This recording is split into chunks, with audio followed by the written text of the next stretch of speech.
I was buried alive by my own brother. It started with dizziness. When I came to, there was dirt in my mouth. I couldn't scream, couldn't move. I was underground, buried alive. Days later, I found a second grave in my backyard, empty, with a note, next time stay dead. I've been successful, yes, self-made too. Built a tech startup out of my garage, sold it at 32 and walked away with a few million. Nothing crazy, not Bezos money, but enough to retire early if I played it smart. Bought a nice house in Arizona, helped my parents out with their mortgage, donated to my old high school, that kind of stuff. Enter my younger brother, Tyler. He was always the golden boy. Not the smart one, not the responsible one, but the charming one. You know the type. Talks a good game, always finds someone else to clean up his messes. My parents? They never said it out loud, but they loved him more. He could burn down the garage, and they'd say I should have locked up the matches. Tyler tried to follow in my footsteps. Failed twice. Blew through 2 business loans, one co-signed by our dad, got sued for unpaid debts, even moved in with my parents for a while after defaulting on a car loan. Still, they coddled him. He just needs time. He's got so much potential. Yeah, potential to ruin lives. I never rubbed my success in his face. I never even mentioned my bank account unless he asked, but he hated me for it. I could see it in his eyes, every family dinner, every birthday. Like my existence was a personal insult to his failures. The last time we spoke civilly was 6 months ago. He came to visit my house, out of nowhere, said he was passing through, drank my beer, crashed on my guest bed, and spent half the night on the phone with someone bragging about my home like it was his. I didn't say anything. I figured, hey, maybe he's turning a corner. 2 weeks later, I found out he tried to take out a loan using my name. Forged ID. Everything. The bank flagged it. I confronted him, and he shrugged it off, said it was just an experiment. I threatened to press charges. He called our mom crying, said I was trying to ruin his life. That was the last straw. I cut him off completely. Or so I thought. 3 weeks ago, I disappeared. Not legally or publicly, but to the people in my life, I was just gone. Here's what happened. It was a Friday. Normal day. I worked from home, took my dog Jasper for a walk, then made dinner. Around 9:30 p.m., I started feeling dizzy. Not that I stood up too fast, kind. This was different. Heavy. I stumbled toward the kitchen sink. Everything was spinning. My arms wouldn't cooperate. My legs gave out. The last thing I remember is falling hard against the floor and smashing my chin on the tile. When I woke up, it was dark, cold, and I couldn't move my arm. Dirt in my mouth, dirt in my eyes. I was underground, wrapped in some kind of tarp or plastic sheet. Buried. I couldn't scream. I couldn't move. All I could do was breathe, and even that was hard. Panic shot through me like fire. I thought I was dreaming, hallucinating, dying. But then it hit me, the faint smell of pine. Damp earth. Real air. I wasn't 6 feet under. Whoever buried me didn't finish the job. I thrashed, kicked. I don't know how long it took, but eventually I burst through. I don't even remember how I got out fully. I just remember screaming and crawling, vomiting, then running until I collapsed near a dirt road. A hunter found me an hour later. Thought I was some kind of hallucinating meth addict. I was shaking, bleeding, covered in vomit, and ranting about being buried alive. He called the sheriff. They took me in, did a full checkup, and here's the kicker, they didn't believe me. No visible injuries except for the chin wound from the kitchen floor. They said I probably got lost hiking and had some kind of psychotic episode. Never mind that I was barefoot. Never mind that I had no idea what part of the state I was in. Never mind that someone drugged me. I didn't have proof, but I knew exactly who did it. Tyler. I didn't go to the police right away. You're probably wondering why. Simple, because if he buried me and thought I was dead, I had a chance to catch him, to prove it, and I did. After clawing my way out of my own grave and getting laughed at by a sheriff's deputy for probably passing out in the woods, I went back to my place in the middle of the night, still shaking. I didn't even have my phone. The hunter handed it to the sheriff and it mysteriously never made it back to me. The lock on my back door had been drilled out. My hidden safe gone. I keep a backup flash drive behind a panel in my garage, ripped off and missing. My dog Jasper? Missing too. Now here's where the story flips fast. I knew it was Tyler, not just because he had motive, not just because he tried to steal from me before, but because he was the only one who knew where I kept that backup drive, and the only one who knew about my blood sugar meds. See, that dizziness, that collapse, it wasn't natural. I take a prescription, strict timing, strict dosage. Miss it and my system tanks hard. I found the pill bottle in the trash. Empty. All 20 tablets gone. That's not something you do by mistake. So I checked my security cameras and all the footage for the past 10 days had been deleted. Not wiped from the cloud, manually deleted from the system. He knew how. I'd once shown him how to operate my home tech. Dumb, I know. But here's where I got lucky. The camera across the street, which belonged to my neighbor's Ring system, wasn't touched. And the footage? Gold, timestamp.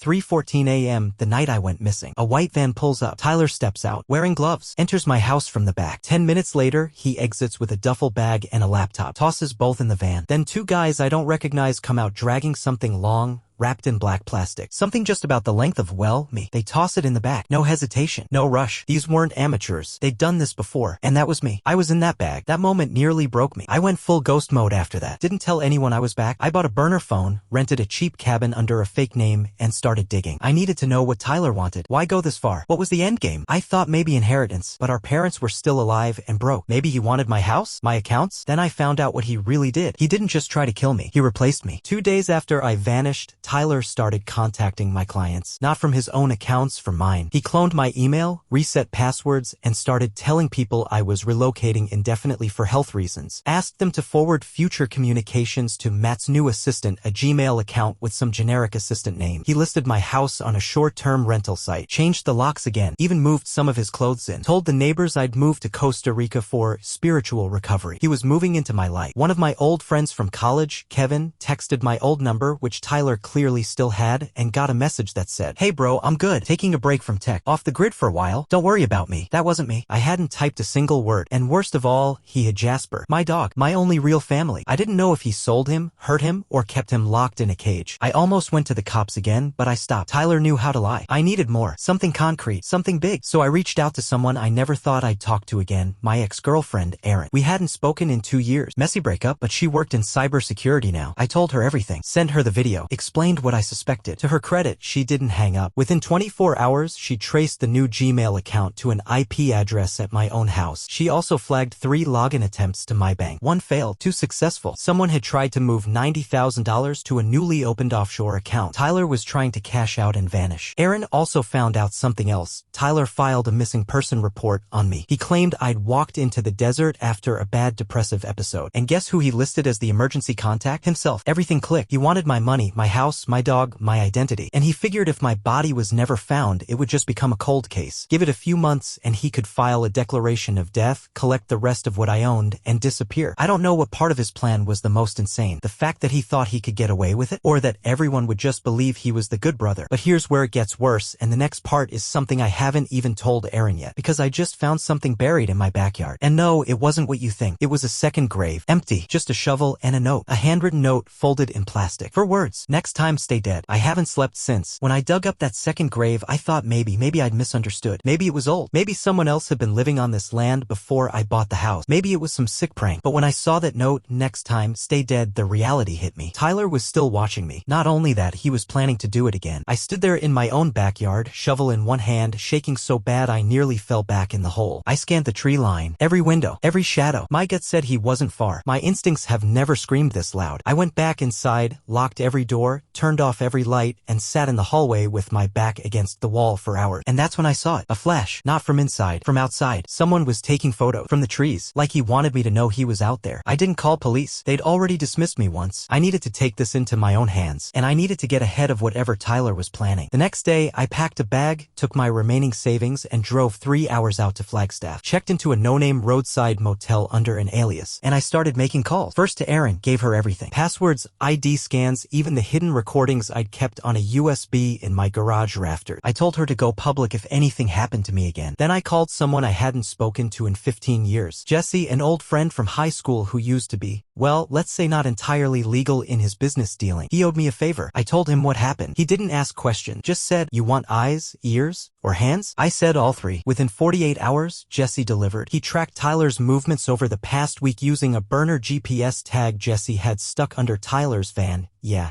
He found it parked behind an abandoned strip mall with my dog Jasper inside, caged, dehydrated, but alive. I was ready to cry, but I held it in. I had to stay focused. Then Jesse handed me a flash drive and said, "You're not gonna like what's on here." I opened it on a secure laptop in the motel. It was security footage from a storage unit. Tyler's. Inside the unit, photos, maps, printouts of my bank statements, a printed Google Earth satellite view of my house with scribbled notes, a schedule of my old daily routine. But the worst part? There were 2 mannequin torsos with red marker drawn over them. One labeled Matt, the other next. And guess what name was written on the second? Erin. Yeah, my ex. That's when it hit me. He knew I'd gone to her. I'd already put a target on her back. I called her immediately. No answer. Called again. Nothing. I left one message. "Leave your place now. Don't pack. Just go. Trust me." She finally called back 20 minutes later, panicked. Someone had tried to break into her apartment while she was out. Pried open the back window. Left a red permanent marker cap on the kitchen counter. No note this time. He wasn't just stalking me anymore. He was widening the net. Here's what really messed me up though. While I was in the motel planning my my next move, I logged into a dummy bank account I used for emergencies. There was a new transaction. Deposit. $12,500. Memo, partial payment for silence. I never gave anyone that account number. Not friends, not family. I only used it once for a property deal. That's when I remembered. Tyler was listed as my emergency contact during that process. He was trying to pay me off, like I was a problem to be bought. So I called Jesse, told him to check the cabin. Not for Tyler, for cameras. Guess what? Hidden inside a fake smoke detector, aimed at my bed, one tiny, barely visible, Wi-Fi-enabled spy cam, sending footage to a private server. I don't know how long it had been there. I don't know if it was just sound or video, but I knew this. Tyler was listening, and he was steps ahead of me. The next night, I drove to the one place I knew Tyler would eventually return to. Our parents' house. I parked down the street, waited. Around 11:30 p.m. headlights. A car rolled up. Tyler got out, alone. No rush, like he was visiting old friend. I watched him knock. Our mom answered, smiled, hugged him, and then she handed him a folder. My jaw locked. They were in on it. Watching my brother, the man who buried me alive, hugging our mother like he just brought her flowers instead of a folder full of whatever plan they were cooking up next. I gave it 15 minutes. Then I knocked on the door. She opened it, saw me. Her whole face dropped like a curtain. She didn't scream. She didn't even look surprised. Just said, "Matthew, you shouldn't be here." I stepped inside anyway. My father stood up from the kitchen table like he'd seen a ghost. Tyler froze. His jaw clenched. No one moved for a full 10 seconds. Then I spoke. "So, which one of you wrote the note?" They said nothing. Tyler had the guts to smile. My mother said, "We thought you left. That's what you do, right? Disappear." And that's when I lost it. I slammed the folder open on the table. Photos of my house, notes about my daily schedule, bank statements, printed emails, even a fake power of attorney letter with my forged signature. Tyler laughed and said, "What are you gonna do? You're the one who vanished. Everyone thinks you had a breakdown." My dad, silent until now, spoke low and cold. "You always were the unstable one, Matt. We didn't know what else to do." That broke something in me. Unstable? I had paid their mortgage. I bought them a new car. Covered Tyler's rehab stint in 2016, the one no one talks about because he doesn't remember it. I helped when no one else did, and the moment I had something of value they could take, they moved against me like a pack of vultures. I turned to leave, but Tyler blocked the door. He looked me in the eyes and said, "Just give it up, man. You had your time.